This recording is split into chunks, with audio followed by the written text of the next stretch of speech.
Dad went fishing and never came home. 14 years later, his son finds the missing piece to the puzzle. The call came on a Tuesday. Nate Davis was hunched over his laptop in a corner booth of some forgettable coffee shop when his phone lit up with an unfamiliar local area code. He almost didn't answer. Maybe he should have let it go to voicemail. Maybe then he could have pretended, for just a few more hours, that the last thread connecting him to Greenhaven hadn't finally snapped. "Is this Nathan Davis?" The voice belonged to a woman, her tone professionally somber. "Yes." He kept his own voice neutral, fingers tightening around his cup. "This is Patricia Whalen from Whalen and Associates.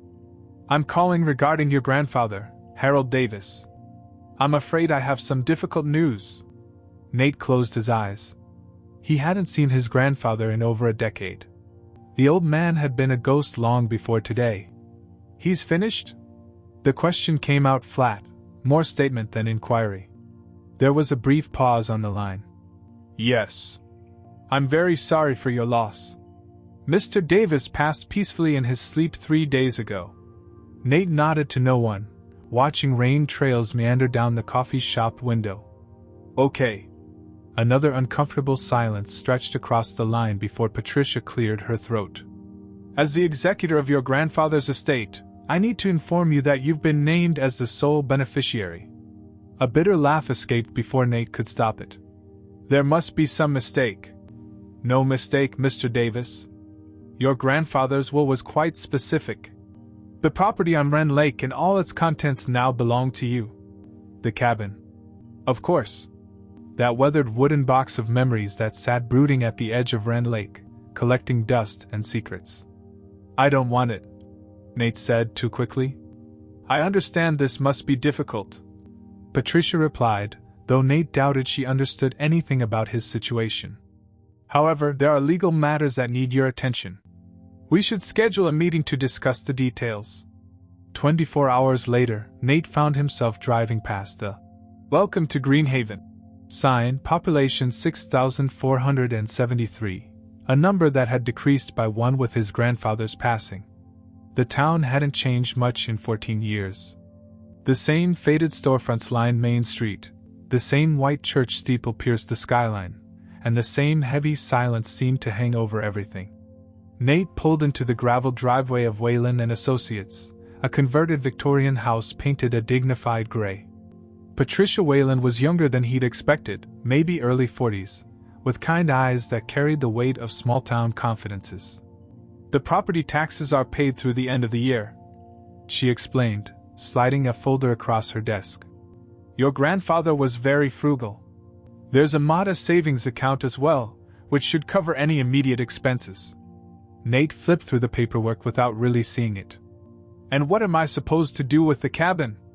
Patricia leaned back in her chair. "That's entirely up to you. You could keep it, though I understand you live in the city now. Most people in your position would prepare it for sale." She hesitated.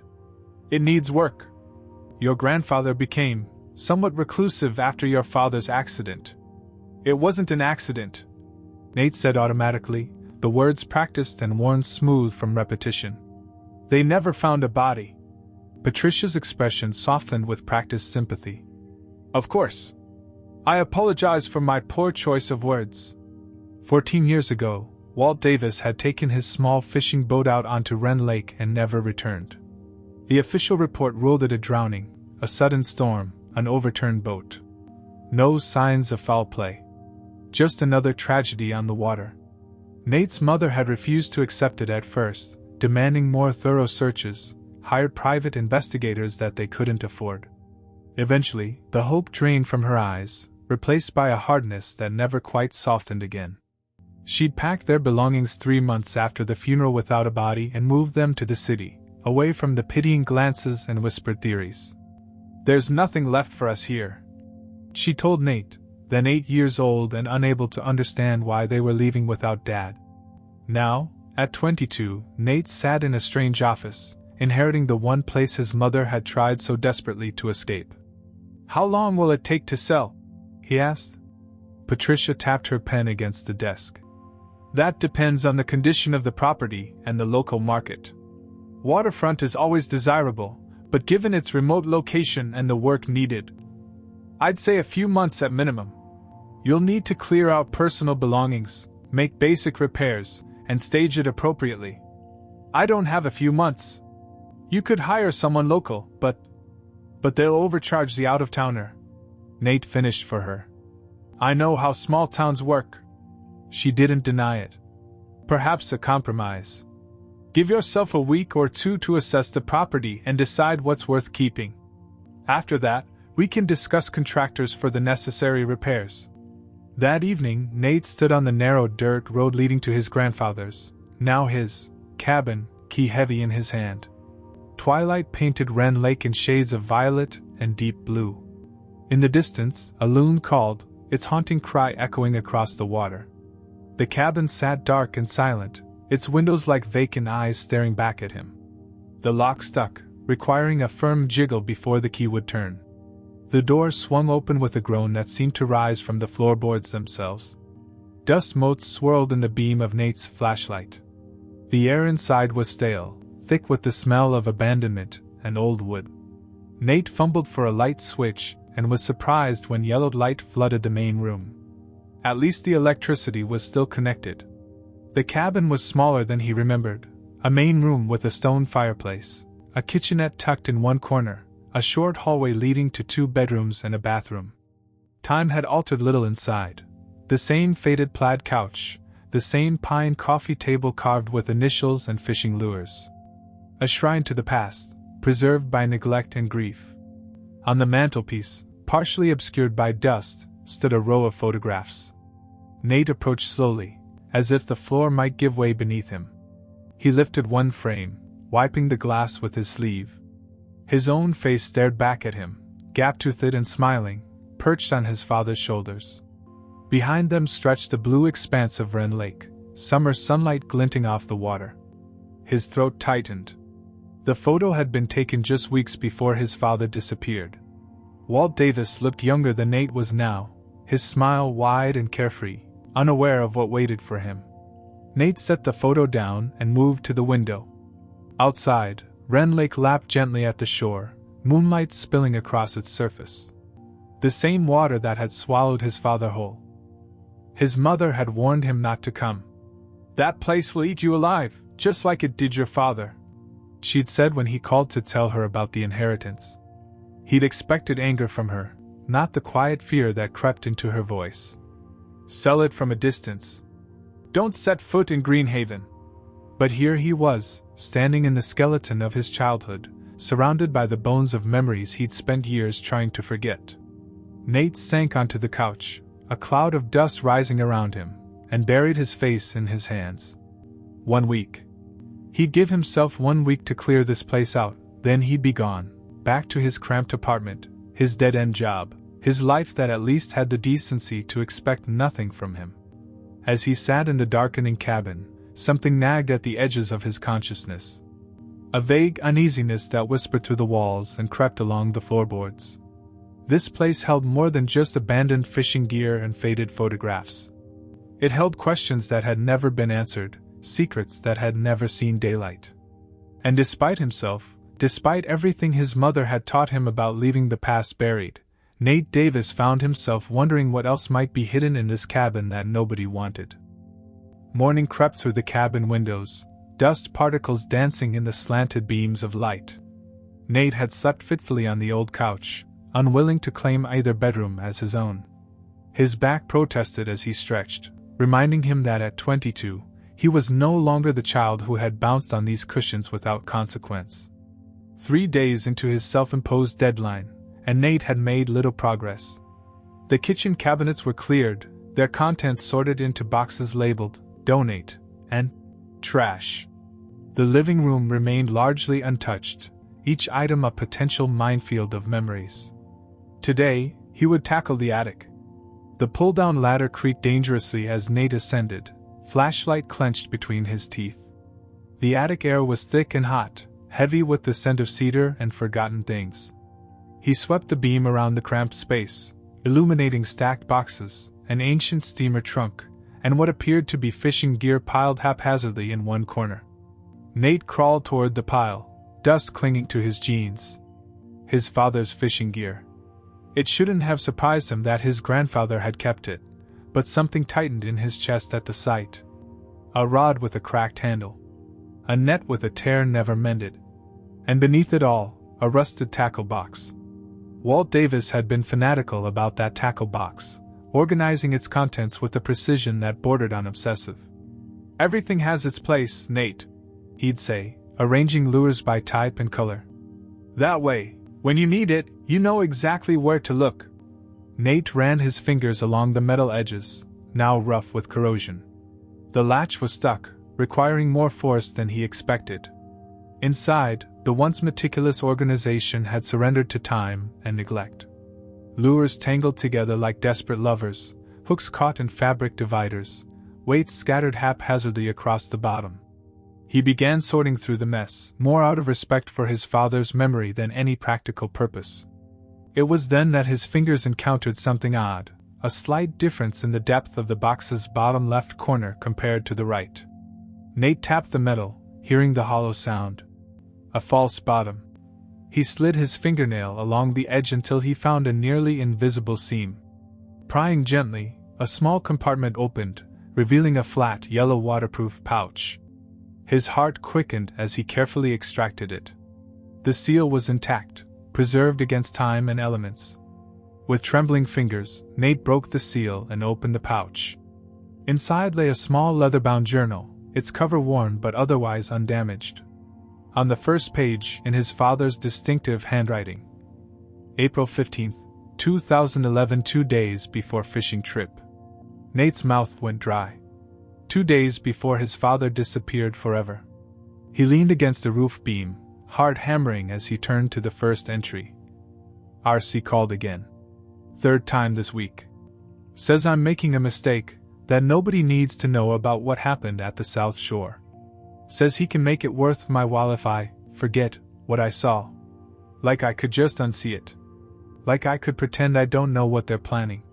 Money's tight with Nate's school expenses and Sarah talking about moving to the city for better opportunities. But I'm not that desperate. Some things matter more. Meeting him at the dock tomorrow. One last chance to convince him to do the right thing before I make the call to the state environmental office. Nate flipped the page, hands shaking. April 16th. RC was waiting when I arrived. Not alone this time. Brought Hank Miller with him. Guess having the sheriff's brother around was supposed to intimidate me. Maybe it worked a little. The offer went up. Way up. Enough to pay off the mortgage, send Nate to any college he wants. RC kept saying nobody would even know, that the wetlands report would disappear, and everyone would move on. Should have seen his face when I told him I already mailed copies of the survey to myself. Insurance, I called it. That's when the threat started. Not directly, RC's too smart for that. Just comments about how dangerous the lake can be, how easy it is for accidents to happen when you're alone on the water. Taking the boat out tomorrow. Need to clear my head, figure out my next move. Left a message with the state office, but they're closed for the weekend. Monday morning, first thing, I'm making this official. If anything happens to me, it wasn't an accident. The last line was underlined 3 times. Nate stared at the words until they blurred. His lungs seemed to have forgotten how to draw air. All these years, his mother's insistence that something wasn't right, that his father would never have been so careless on the water, vindicated in 6 words scrawled in a hidden journal.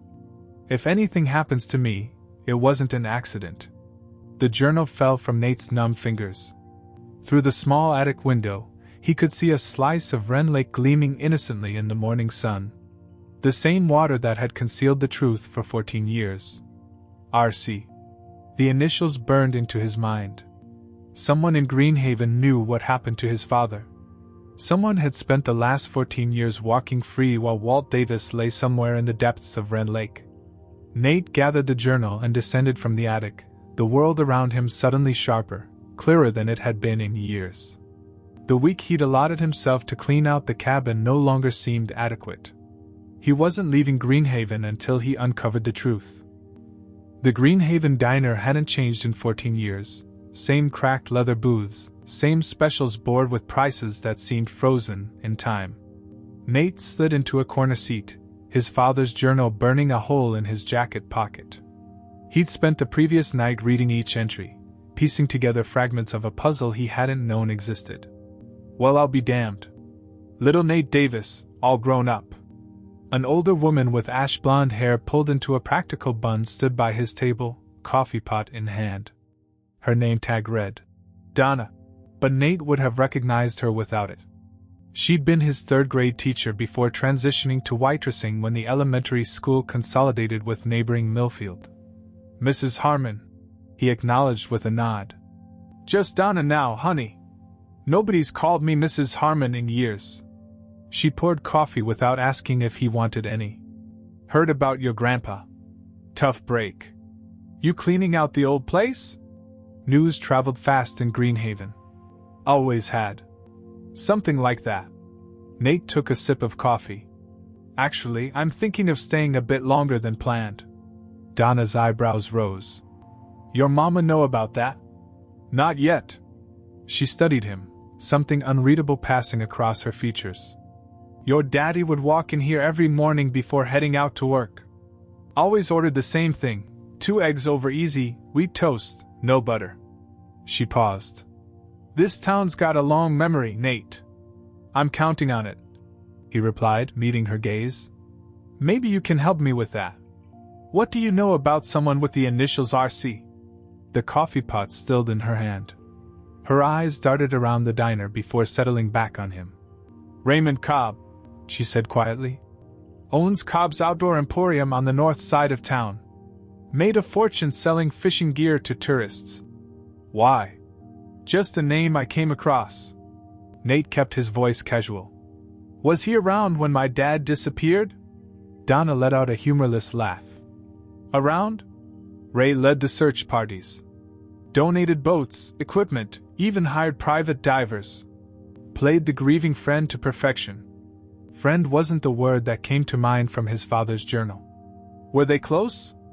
Used to be. Your daddy worked for Ray back when the store was just getting started. Something happened between them maybe 6 months before. She stopped. Before the accident. It wasn't an accident, Nate said softly. Donna's expression shifted, something like relief flickering across her face. No, she replied, just as softly. Some of us never thought it was. The bell above the diner door jingled. Donna straightened, professionalism sliding back into place. Special today is meatloaf. Can't beat it for $7. As she moved away, Nate glanced toward the entrance. A tall man in an expensive-looking suit had entered, immediately drawing nods and greetings from other patrons. He was in his 60s, silver-haired and tan, with the confident bearing of someone accustomed to power.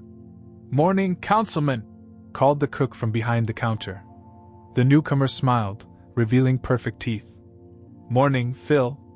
How's that grandson of yours doing at college? Nate watched as the man worked the room, shaking hands, asking about family members, remembering details that clearly impressed the recipients of his attention. When the man's gaze landed on Nate, something flickered across his features, surprise quickly masked. He approached Nate's booth with practiced ease. Don't think I've seen you around before. Just passing through? Nate straightened. Actually, I grew up here. Nate Davis. The man's smile didn't waver, but something hardened in his eyes. Walt's boy. Of course. I should have recognized you, you've got his look about you. He extended his hand. Raymond Cobb. I was a friend of your father's.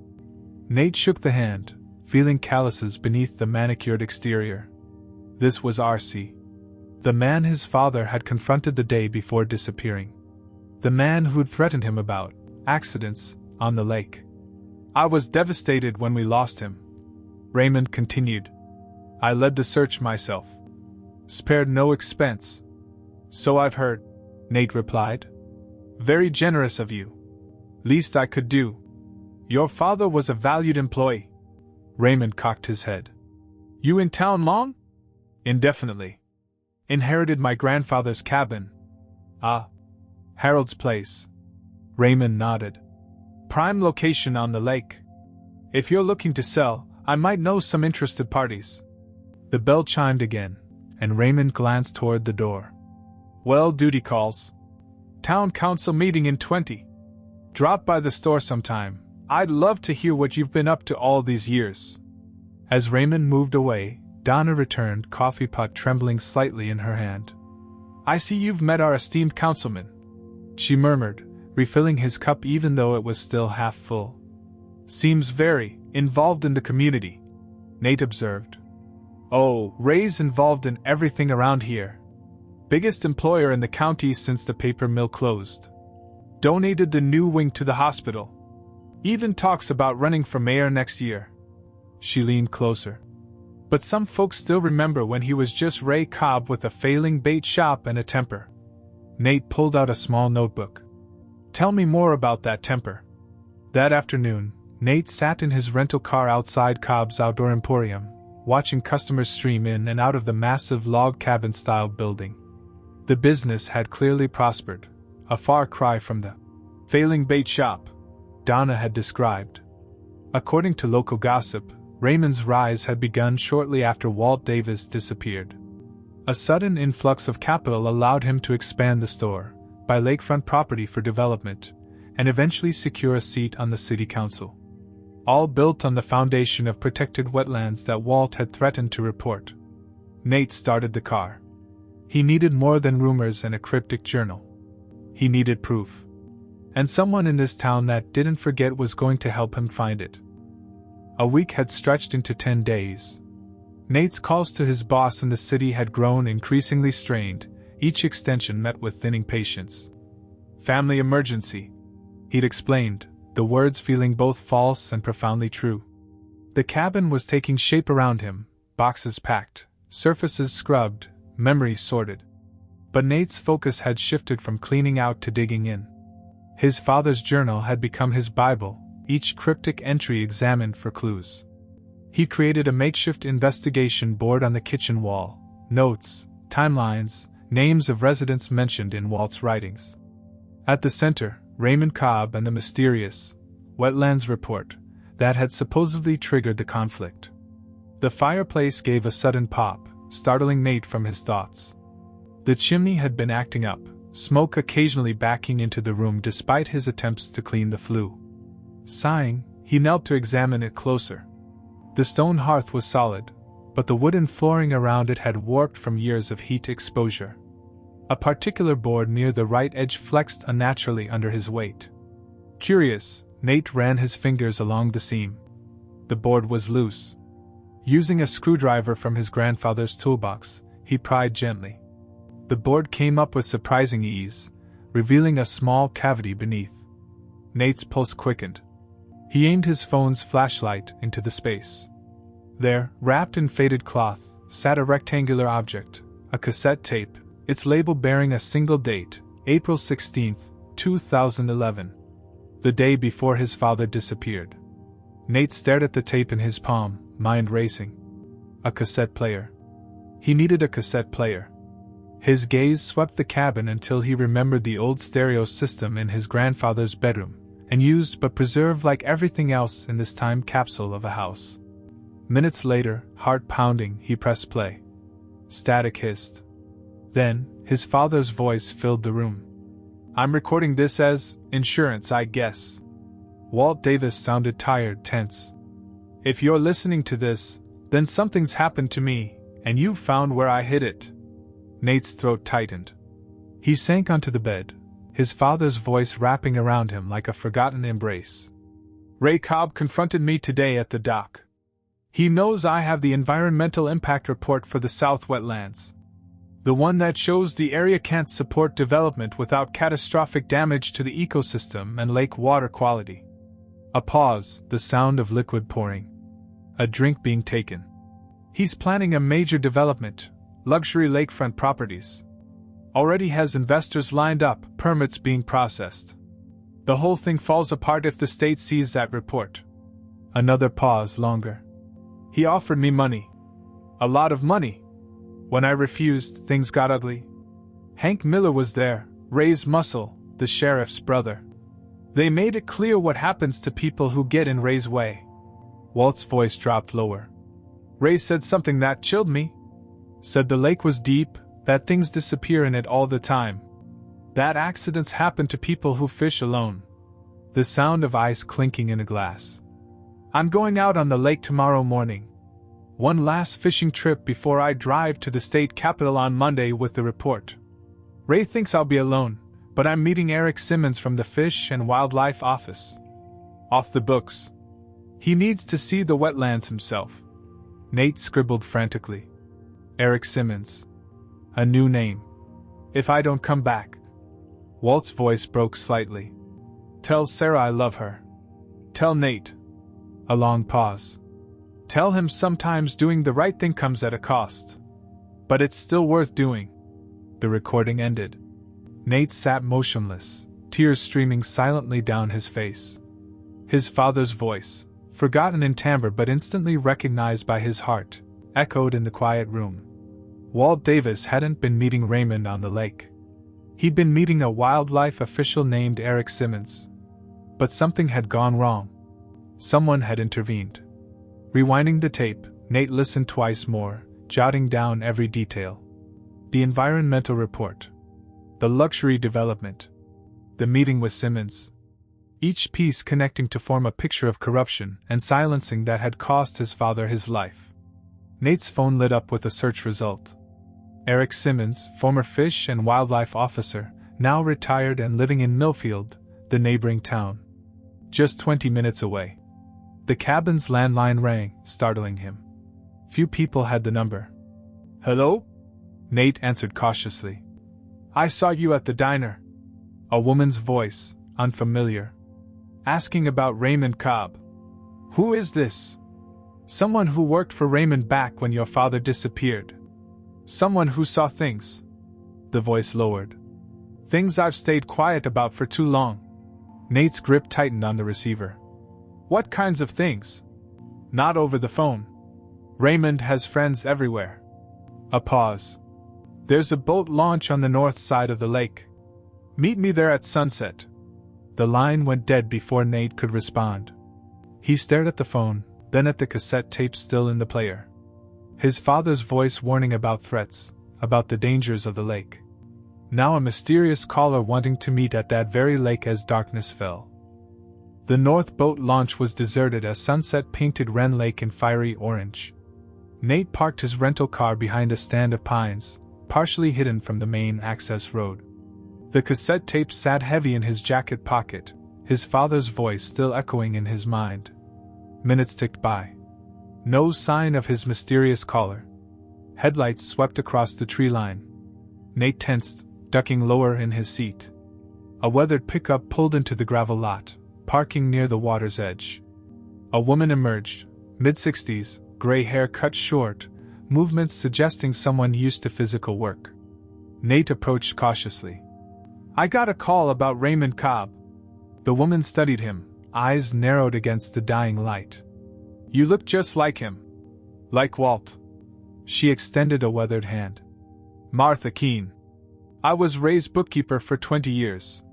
You saw something, Nate prompted, shaking her hand. Martha glanced nervously around the empty lot.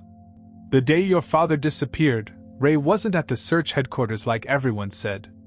He told people he was coordinating from the store, but I know he wasn't there either. How can you be sure?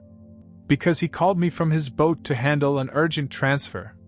A large one, $50,000 to an offshore account. Her voice lowered. It was Hank Miller's account. The sheriff's brother. Nate's pulse quickened. Why are you telling me this now? After all these years? Cancer. She stated it flatly. Stage 4. I've got 3 months, maybe less. Makes a person reflect on the secrets they've kept. Martha looked out over the lake. I'm not facing my maker with this still on my conscience. I need proof, Nate said. Something concrete. I kept records. Copies of everything, the transfers, the wetlands reports, the original building plans that would have drained this lake within a decade. She patted her jacket pocket. It's all here. Enough to reopen the case. Nate stared at her in disbelief. Why didn't you come forward before? Fear, she admitted. Ray threatened my family. And over time, it got harder to speak up. The longer you stay silent, the more complicit you become. She pulled a USB drive from her pocket. Everything's here. I'm testifying too, for whatever time I have left. As Nate reached for the drive, a sharp crack echoed across the water. Martha jerked, a look of surprise crossing her features before she crumpled. Nate lunged, catching her before she hit the ground. Blood bloomed across her chest. Gunshot. Run! She gasped, pressing the USB drive into his palm. He's here! Nate dragged her behind his rental car as another shot pinged off the hood. Reaching for his phone, he dialed 911 with blood-slicked fingers. Shooting at the North Boat launch, he said quickly. Woman down. Send an ambulance. Martha's breathing grew shallow. The town meeting, she whispered. Tomorrow night. Ray's announcing his mayoral campaign. Every press outlet in the county will be there. Save your strength, Nate urged, pressing his wadded jacket against her wound. No time, she coughed. This drive, he'll finish for it. He finished before. Sirens wailed in the distance. Too late, Nate realized. They weren't coming from town but from the access road. A sheriff's vehicle screeched into the lot, but instead of helping, the deputy took cover behind his door, weapon drawn. Drop your weapon! He shouted at Nate. I'm unarmed, Nate called back. This woman's been shot. Step away from her. Hands where I can see them. Nate recognized the deputy now, younger, but with the same features as the man from his father's recording. Hank Miller's son. The sheriff's nephew. Martha's hand clutched Nate's sleeve. Don't trust them, she whispered. The evidence, get it out. As the deputy approached, Nate palmed the USB drive, slipping it into his sock while raising his hands. The recording remained in his jacket pocket, now lying across Martha's body. Nathan Davis, the deputy said, expression hardening. You're under arrest for the attempted execution of Martha Keene. What? That's insane. I called 911. After you shot her. We received a tip about a suspicious meeting. Arrived just in time to see you standing over her with what appeared to be a weapon. There was a shooter in the trees. Check the angle of the bullet. The deputy ignored him, roughly applying handcuffs. As he was shoved toward the patrol car, Nate saw an ambulance finally arriving. Martha's eyes found his as the paramedics rushed to her side. She gave an almost imperceptible nod. The news spread through Greenhaven like wildfire. Walt Davis's son arrested for shooting Raymond Cobb's former employee. By morning, Nate sat in a holding cell, refusing to speak without a lawyer. The USB drive remained hidden in his sock, undiscovered in the cursory booking search. His one phone call hadn't gone to his mother or to an attorney. Instead, he'd called Donna Harmon from the diner. Town meeting tonight, he told her. I need the recording from my jacket pocket. Martha gave me evidence too. They're framing me, just like they did my father.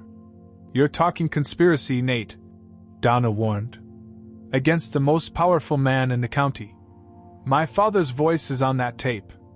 The truth about what happened 14 years ago. I need it played at that meeting. Hours ticked by. No charges filed yet. They could hold him for 24 hours without them. Just long enough to miss the town hall meeting. Just long enough for Raymond to announce his candidacy unopposed, his path to mayor unobstructed. As evening approached, Nate heard commotion outside his cell. The doors swung open to reveal his mother, flanked by a sharp-suited attorney. You're released on bail, the attorney said briskly. Insufficient evidence to hold you. The bullet that struck Ms. Keene came from a hunting rifle fired from the tree line, not from close range as initially reported.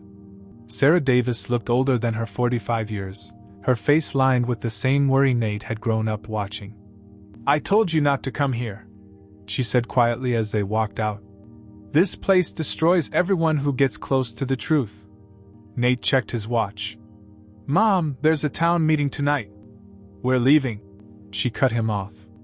Right now, My car's outside. We'll be across the county line before they change their minds. Nate stopped at the station entrance. I can't. Not until I finish what Dad started. Your father has passed, she snapped, tears welling.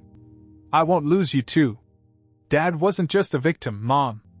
He was trying to stop something corrupt. Something that would have destroyed the lake, the town. Nate met her gaze. He died trying to do the right thing. Martha nearly died giving me the proof. For a moment, his mother said nothing. Then, resignation crossed her features. You really are your father's son. She glanced at her watch. The town meeting starts in 30 minutes. I need to get there. I need to expose Raymond publicly. Sarah Davis straightened, a fierce determination replacing her fear. Then let's go confront the man who took your father from us. The Greenhaven Community Center buzzed with activity. Local news cameras positioned near the stage, capturing Raymond Cobb's confident smile as he greeted supporters. Campaign posters already proclaimed, Cobb for mayor, though the official announcement was minutes away. Nate and his mother slipped in through the side entrance. Donna Harmon intercepted them, pressing a familiar cloth-wrapped package into Nate's hands. Martha's awake, she whispered. Out of surgery. She's already given a statement to the state police. Nate clutched his father's cassette tape. State police? I called them this morning. Town sheriff has a conflict of interest, being Hank Miller's brother-in-law. Donna's eyes gleamed with satisfaction. They're on their way, but they won't get here before Ray makes his announcement. The crowd shifted as Raymond took the podium, his silver hair catching the light. Friends and neighbors, thank you for coming tonight. Greenhaven has been my home for over 40 years, and I've been blessed to watch it grow and prosper. Nate scanned the room, spotting a portable stereo system near the back wall. I need a distraction, he murmured. His mother straightened. Leave that to me. As Raymond launched into his speech about Greenhaven's bright future, Sarah Davis marched down the center aisle, stopping directly before the podium. Raymond Cobb, she said, voice carrying through the suddenly silent room. Do you remember me? Raymond faltered, recognition flickering across his features. Sarah Davis. Of course. It's been years. 14 years, she corrected. Since my husband went fishing and never came home. A murmur rippled through the crowd. Raymond's smile tightened. A terrible tragedy. Walt was a valued employee and friend. While all eyes fixed on this confrontation, Nate slipped to the sound system, connecting his phone to the auxiliary input. He transferred the cassette's contents during the drive over. My husband wasn't just your employee, Sarah continued, voice steady despite her trembling hands. He was going to expose your wetlands development scheme. The one that would have destroyed Rend Lake. Raymond's facade cracked slightly. These are serious accusations, Sarah. Walt's death was a tragic accident. It wasn't an accident. Nate stepped forward, remote control in hand. And we can prove it. He pressed play. Walt Davis's voice filled the community center. Ray Cobb confronted me today at the dock. He offered me money. A lot of money. When I refused, things got ugly. Gasps rippled through the audience. Raymond lunged toward the audio equipment, but two men, Eric Simmons, the former wildlife officer, and a state police detective, blocked his path. That recording has been authenticated, the detective announced, badge displayed. And we have financial records showing a $50,000 payment from Mr. Cobb to Henry Miller the day after Walt Davis disappeared. As Raymond was read his rights, Nate approached the podium, pulling out the USB drive. My father discovered that Raymond's luxury development would have destroyed protected wetlands and eventually poisoned the lake. When he threatened to report it, Raymond had him finished. Nate's voice cracked.